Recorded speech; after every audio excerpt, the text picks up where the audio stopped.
Hadis ini adalah hadis qudsi dan cirinya adalah sebagaimana sudah kita pelajari dari awal. Rasulullah SAW bersabda, lalu Allah yang maha tinggi atau maha suci berfirman. Potongan pertama yang kita ambil pelajaran adalah ana inda dhanni abdi bi. Aku selalu sesuai dengan prasangkaan hambaku. Ini kalimat penting sekali teman-teman sekalian. Selalu dengan prasangkaan hamba. Jika dia berprasangka baik kepadaku, maka dia mendapatkan kebaikan itu. Dan jika dia berprasangka buruk, maka dia akan mendapatkan keburukan. Maknanya, apapun yang sifatnya kita dapatkan teman-teman sekalian, sifatnya baik, maka misal kita dapat nikmat makanan, kita dapat nikmat kesehatan, apa saja. Lalu kita sangka baik dengan Allah, oh ini berarti Allah sedang melimpahkan nikmatnya pada saya. Alhamdulillah. Itu sudah umum orang bisa lakukan. Tapi kalau dia dapat musibah, dia sakit, kehilangan harta, ditipu orang, gitu kan. Dia di sini juga dibutuhkan untuk sangka baik dengan Allah. Kalau dia sangka baik di sini, dia akan dapatkan kebaikan. Misal dia mengatakan, mungkin Allah akan bersihkan dosa-dosaku. Mungkin Allah akan tinggikan derajatku. Maka dia dapat. Tapi kalau dia sangka buruk, maka ini akan bermasalah buat dia. Kita akan sebutkan teman-teman sekalian hadis qudsi yang lain. Kalau teman-teman bisa tulis, ditulis hadis qudsi ini ya. Karena ini hadis qudsi mulia sekali ya. Kalau saya subhanallah selalu merasa gembira sekali dengan mendengarkan hadis qudsi ini ya. Dan hampir setiap hari hadis ini selalu saya ulang-ulangi teman-teman sekalian. Saya ulangi, saya baca lagi, saya renung lagi, dan seperti sebuah hiburan yang tidak akan pernah ada habisnya. Karena ini hadis qudsi, hadis sahih di mana Allah Subhanahu wa taala menyampaikan kepada kita berita gembira tentang orang-orang yang mau berprasangka baik dengan Allah. Allah berfirman, wahai anak Adam, artinya kita semua manusia dipanggil. Jangan pernah engkau takut kepada siapapun yang mempunyai kekuasaan, selama kekuasaanku ada. Dan ketahuilah, kekuasaanku tidak akan pernah punah selamanya. Wahai anak Adam, jangan pernah engkau takut dengan kesempitan rezeki, karena perbendaharaanku penuh. Dan perbendaharaanku tidak akan pernah punah selamanya. Wahai anak Adam, ini potongan yang ketiga dari hadis. Kalau tertinggal langkahin dulu, nanti kita kembali. Jadi Allah Subhanahu wa taala tidak mau kita capek ya. Di sini dikatakan Allah berfirman, hai anak Adam, aku ciptakan kamu untuk beribadah.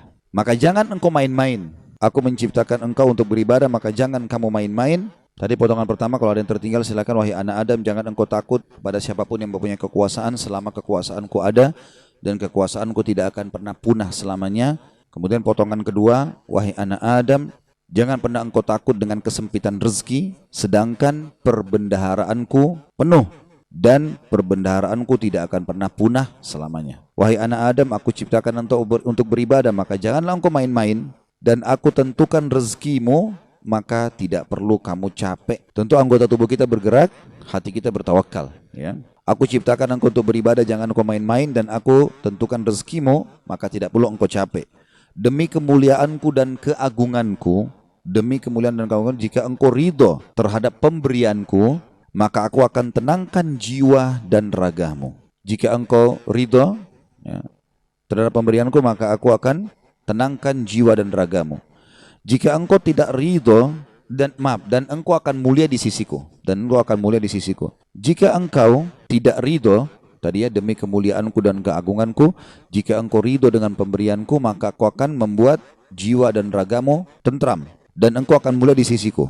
Tapi jika engkau tidak menerima pemberianku, maka aku akan membuatmu mengejar dunia. Nanti kita ulangi lagi ya. Dan jika engkau tidak menerima pemberianku, maka aku akan membuatmu mengejar dunia, seperti hewan buas yang sedang mengejar mangsanya di padang pasir. Kemudian tidak akan datang kepadamu kecuali yang sudah aku takdirkan. Jadi kalau kita ridho dengan apa yang Allah berikan, Allah akan buat jiwa kita dan raga kita tenang. Lalu kita mulia di sisi Allah. Tapi kalau kita tidak ridho terhadap apa yang Allah berikan, kenapa ya saya begini ekonomi saya, kenapa ya muka saya begini, kenapa ya badan saya begini, kita berkeluh kesah, maka Allah SWT mengatakan, aku akan membuatmu mengejar dunia seperti hewan buas yang sedang mengejar mangsanya di padang pasir.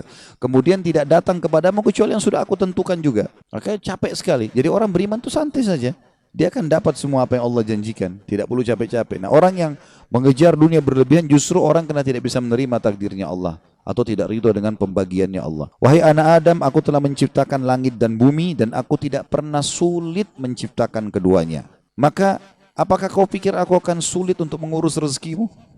Wahai anak Adam, jangan pernah engkau minta rezeki untuk esok hari, sebagaimana aku tidak pernah meminta kepadamu amal esok hari. Wahai anak Adam, sesungguhnya aku mencintaimu, maka atas hak itulah cintailah aku. Kita ulangi hadisnya. Allah menyebutkan dalam hadis qudsi, wahai anak Adam, jangan pernah engkau takut dengan siapapun yang berkuasa, raja, presiden, siapa saja, selama kekuasaanku ada, dan kekuasaanku tidak akan pernah punah selamanya. Wahai anak Adam, lanjutan yang potongan duanya, jangan pernah takut dengan sempitnya rezeki, sebab perbendaharaanku banyak, penuh, dan perbendaharaanku tidak akan pernah habis selamanya. Yang ketiga, wahai anak Adam, aku telah menciptakan engkau untuk beribadah, maka jangan bermain-main, dan aku juga sudah menentukan rezekimu, maka tidak perlu engkau capek. Jadi di sini anggota tubuh kita berusaha, hati kita bertawakal. Demi kemuliaanku dan keagunganku, jika engkau ridho terhadap pemberianku, ridho dengan paras wajahnya, tubuhnya, pasangan hidupnya, anaknya, maka aku akan tenangkan jiwa dan ragamu, dan engkau akan mulia di sisiku. Dan jika engkau tidak ridho terhadap pemberianku, maka demi kemuliaanku dan keagunganku, aku akan bebankan kepadamu dunia, atau akan membuatmu mengejar dunia, sehingga engkau berlari-lari mengejarnya seperti hewan buas yang sedang mengejar mangsanya di padang pasir. Kemudian tidak datang kepadamu kecuali yang sudah aku tentukan. Wahai anak Adam, aku telah ciptakan langit dan bumi, dan aku tidak pernah merasa susah dalam mengurus dan menciptakannya. Maka apakah kamu pikir aku akan capek dengan mengurus rezekimu? Wahai anak Adam, jangan pernah engkau minta rezeki esok hari, sebagaimana aku tidak pernah minta kepadamu amal esok hari.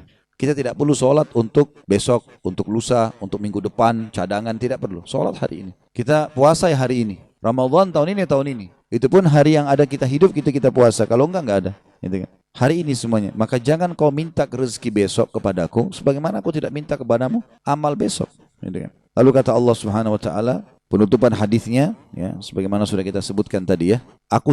Wahai anak Adam, aku sangat mencintaimu, maka atas hak itulah cintailah aku. Dan makna cinta artinya mengabdi dan berkorban. Ya ikutilah perintahku. Apa yang aku perintahkan, apa yang aku larang, aku perintahkan kerjakan, larang tinggalkan. Ini subhanallah hadis teman-teman sekalian. Setiap kali saya baca, saya pribadi ya merasa ketenangan jiwa. Udah Allah sudah tentuin semua. Dan ini sesuai juga yang pernah saya sampaikan teman-teman sekalian. Hadis yang perkataan Hasan Basri rahimahullah yang mengatakan, aku selalu tenang dan senang dalam kehidupan dunia karena dua hal. Aku selalu senang dan tenang karena aku tahu ajalku sudah ditentukan oleh Tuhanku. Udah, Allah sudah tahu kapan aku mati. Udah nggak usah aku pikirin kapan mati itu. Beramal saja. Aku selalu senang dan tenang dengan itu. Aku sudah tahu ajalku sudah ditentukan oleh Tuhanku, maka aku tidak perlu memikirkannya. Dan aku selalu senang dan tenang karena rezekiku sudah ditentukan oleh Tuhanku, maka aku tidak pernah berpikir untuk diambil oleh orang lain. Jadi kalau teman-teman misal lagi masuk dalam satu proyek berdua sama temannya, atau berapa orang sedang bersaing, lalu kemudian dia gagal, teman-temannya dapat misalnya. Jawaban sederhana, belum rezeki. Selesai. Karena biar kita berusaha setengah mati nggak bakal dapat itu. Sudah Allah tentuin. Seperti itulah. Dan tadi sudah kita jelaskan di diskusi tadi, kalau kita ridho dengan pemberian Allah, Allah buat jiwa kita dan raga kita tenang. Subhanallah, orang kalau misalnya mau makan udah habis. Oh ya sudah, belum rezeki saya. Tenang jiwanya. Kenapa habis? Kenapa dimakan? Kenapa begini? Sakit hati, perutnya juga lapar. Jadi ini kaidah hidup yang luar biasa yang mestinya kita fahami ya. Di sini makna juga ana inda dhanni abdi bi, saya selalu dengan prasangkaan hambaku. Seberat apapun teman-teman yang sedang kita alami, terimalah berita gembira selama kita beriman, kalau itu pasti kebaikan buat kita. Sampai ada sebuah hadis qudsi yang lain, ya, kata Nabi SAW, Allah berfirman kepada para malaikat, batasilah rezekinya hambaku yang ini, karena kalau kau bukakan dia akan kufur. Dan luaskan rezekinya hambaku yang ini, karena kalau kau bukakan dia tambah bersyukur. Jawabannya sederhana, berarti kalau kita mau teman-teman sekalian rezeki kita terbuka segala macam, royal di jalan Allah, jangan perhitungan. Allah SWT akan buka, karena Allah tahu ini orang kalau dibukain tidak masalah.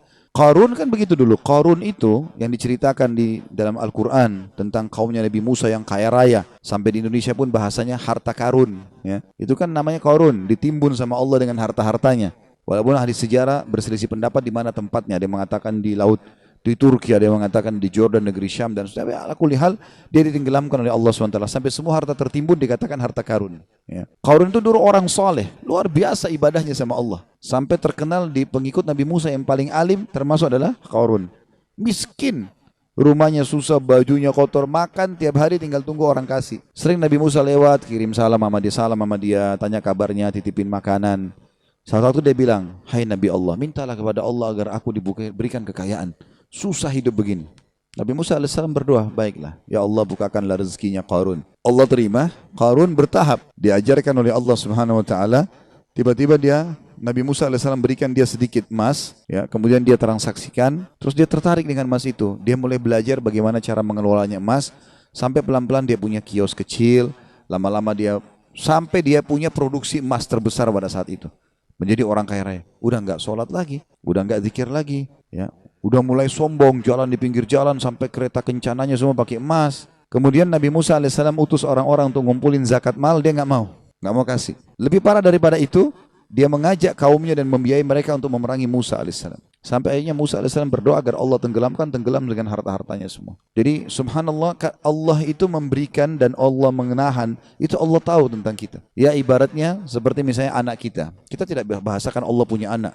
Ta'alallahu, ya. Allah maha suci dengan maha tinggi masalah itu. Tapi ini Ibnu Qayyim rahimahullah memberikan contoh. Perumpamaan orang yang belum dikasih oleh Tuhannya Allah, perumpamaan seperti seorang anak yang sedang meminta izin dari orang tuanya untuk melakukan satu perbuatan atau berteman dengan seseorang. Misal bapak ibu punya anak, mau berjalan sama teman-teman, kita tahu teman-teman ini narkotika, orang merusak. Padahal anak ini tidak ngerti, dia bilang, ibu ayah izinkan saya. Kira-kira bapak ibu mau izinkan? Kalau kita pakai akal sehat kan nggak mungkin. Kita tahu anak ini walaupun dia mau, dia senang, dia gembira, dia akan rusak nanti. Kita nggak akan kasih, apapun resikonya. Ibnu Qayyim rahimahullah berikan perumpamaan seperti itu. Ada orang merengek-rengek sama Allah, Allah belum kasih. Allah lebih tahu, gitu kan? Ini hambaku ini kalau saya kasih, dia masalah nanti. Ada orang begitu subhanallah. Mungkin contoh kasus, ada orang anaknya meninggal masih kecil. Baik, mungkin dia merasa sedih. Tapi subhanallah bisa saja mungkin anak itu kalau besar buat masalah buat dia. Kita nggak tahu. Walaupun menurut kita mungkin tidak. Kan itu terjadi di kisahnya Nabi Khidir, ya kan? Dalam surah Al-Kahfi disebutkan, waktu Nabi Musa alaihissalam jalan sama dia, ada anak kecil jalan langsung dibunuh oleh Nabi Khidir. Nabi Musa bilang, kenapa kau bunuh anak kecil? Gak ada dosanya nih. Kata Nabi Khidir, kan saya sudah bilang, syaratnya kau belajar sama saya, jangan tanya sampai saya jelasin. Tapi yang jelas, Nabi Musa bertanya waktu itu, ringkas cerita, nanti akhirnya Nabi Khidir ceritain. Gitu kan? Nabi dia bilang, anak itu sudah ada berita dari Allah. Kalau anak ini kalau besar, dia akan durhaka sama orang tuanya. Sementara orang tuanya ini adalah orang soleh, orang baik. Si ayah sampai ini orang baik. Maka Allah menyuruh aku membunuhnya. Aku pertama utusan Allah. Kalau aku bunuh aku tidak berdosa. Ya? Itu anak ini meninggal belum balik berarti dia juga masuk surga. Orang tuanya digantikan oleh Allah anak yang soleh. Hamil lagi ibunya setelah itu. Kemudian melahirkan anak yang soleh. Kita tidak tahu rahasia Allah. Maka berprasangka dengan Allah baik ini penting. Apapun sifatnya teman-teman. Apapun sifatnya. Saya ketemu dengan seorang pengusaha di Surabaya habis tablik akbar tuh hari. Datang kepada saya, Ustaz. Di antara teman-teman saya orang yang bisa dikatakan di antara mereka kelasnya yang paling alim lah saya. Artinya di antara ibadah segala macam teman saya masih ada yang lalai sholat. Saya alhamdulillah azan ke masjid urus ibadah lah gitu kan. Masuk ke satu proyek semua dapat kecuali saya Ustaz. Bagaimana memahami? Hati saya masih pegel nih gitu. Saya jawab itu belum rezeki antum. Dan bisa bahaya mungkin saya kalau antum masuk malah jadi masalah. Bersangka baik sama Allah. Sudah. Orang mukmin itu seperti kalau jalan ke satu tempat, antum lagi jalan ke dalam gang, ketemu sebuah jalan yang buntu. Apa yang harus dilakukan? Enggak usah mikirin kenapa ini buntu. Belok kiri atau kanan, cari jalan keluar. Itu solusinya. Kan gitu. Kalau mentok selesai, langsung cari jalan keluar. Gitu ya. Sampai dalam masalah ibadah, kita bangun telat nih subuh. Udah enggak usah pikirin kenapa saya telat dulu. Uduk dulu, sholat dulu. Baru nanti hilangkan sebab-sebabnya. Besok jangan terulang. Gitu kan. Kalau enggak akan terbuang waktu. Akan hilang kesempatan-kesempatan. Dalam kaidah agama dikatakan, apa yang tidak bisa dijangkau semuanya, jangan hilang sebagiannya. Kalau kita nggak sempat sholat sunnahnya minimal wajibnya jangan sampai kehilangan. Kita masuk ke masjid banyak orang begitu. Kadang-kadang dia masuk masjid, sholat duhur misalnya kayak kita sebentar mau duhur ya. Dia sholat misalnya dia masuk masjid, dia lihat imam ini sudah bangun dari ruku, sami Allah liman hamidah. Nunggu kenapa dia mau tahu ini rakaat terakhir atau bukan? Kalau rakaat terakhir sudah ditunggu aja sampai salam, baru dia sholat sendiri. Keliru ini akhi. Tetap lebih utama sholat pertama. Kata para ulama walaupun tahiyat terakhir di jamaah pertama lebih afdal daripada jamaah kedua walaupun dia di saf pertama. Walaupun itu sudah terakhir. Takbir duduk tahiyat sama mereka.